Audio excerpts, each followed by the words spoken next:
The story of Moses begins with a young woman who has amazing faith in God. She takes her young baby down to the Nile River, places him into the water, because she's not going to let her child be the one that dies. You see, in Egypt, the king has made an order that all the young male Hebrew babies have to die. They're a nuisance, they're a problem, they're a threat to society, but not for this woman. She trusts in the Lord. She puts her baby down into the water. Off he goes. Off he goes, but not alone. His sister's watching, but more importantly, the Lord is watching, because God is going to raise that little baby up, and he's going to be Moses. He's going to be the one who will be instrumental in God delivering his people. Years go by. Moses grows up. God appears to him in the midst of a burning bush, and he says, "You, Moses, are going to be my one to go and save my people." And what does Moses say? Well, unlike his mom, who was so faithful, Moses doesn't want to do it.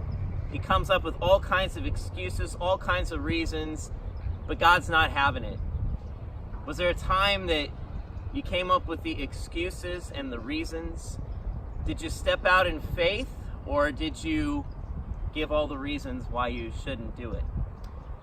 Moses eventually relents, and God goes on to do powerful things, splitting the Red Sea, making his people cross through, plagues, destructive forces upon Egypt, showing them that there's only one God, a God who saves and delivers.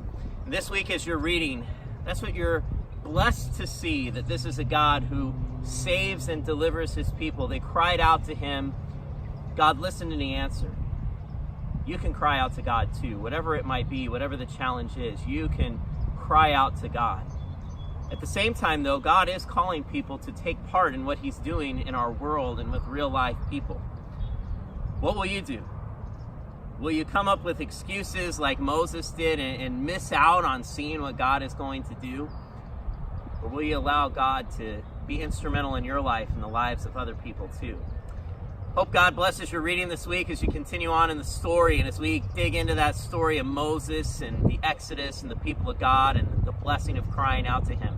We'll see you this week for worship, and God's blessings on your reading. Take care.